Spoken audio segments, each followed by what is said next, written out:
بسم اللہ الرحمن الرحیم۔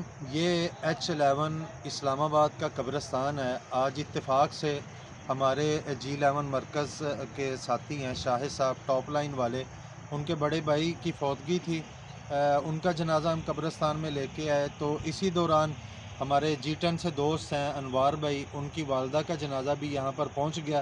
تو میں گورکھن سے پوچھ رہا تھا، میں نے کہا آج کتنے جنازے ابھی تک آپ نے یہاں اس قبرستان میں دفن کر دیے ہیں؟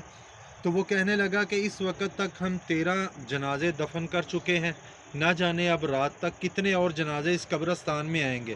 تو میں یہاں پر ایک بڑی اہم بات آپ سے کرنا چاہتا ہوں۔ دیکھیے، صحیح مسلم کتاب الجنائز کی یہ روایت ہے، نبی مکرم صلی اللہ علیہ وسلم نے فرمایا، لوگو قبرستان کی زیارت کیا کرو کیونکہ یہ آخرت کی یاد دلاتی ہے۔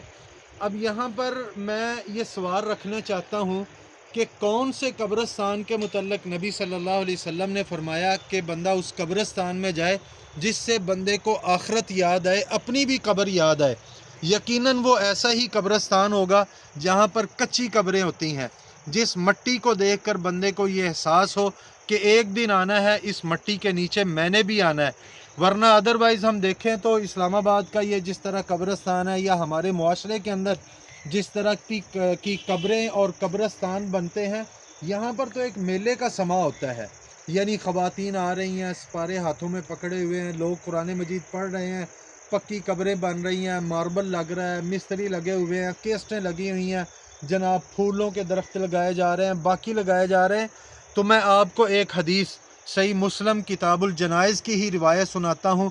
نبی مکرم صلی اللہ علیہ وسلم، حضرت جابر راوی ہیں، فرماتے ہیں، نہا رسول اللہ صلی اللہ علیہ وسلم ان یجسس القبر وان یبنى علیہ وان یقعد علیہ۔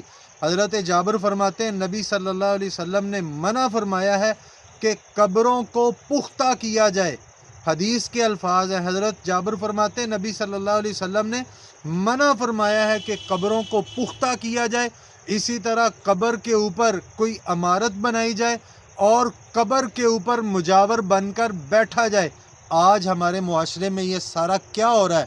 میرے نبی نے تو واضح الفاظ میں، صحیح مسلم کی یہ حدیث ہے، کتاب الجنائز کی صحیح ترین یہ روایت ہے، میرے نبی نے منع فرمایا اس طرح کی پکی قبریں بنانے سے، اینٹیں لگانے سے، قبروں کے اوپر ماربل لگانے سے، اور قبر کے اوپر کسی قسم کا کوئی کمرہ بنانے سے اور اس قبر کے اوپر مجاور بن کر بیٹھنے سے نبی مکرم صلی اللہ علیہ وسلم نے منع فرمایا۔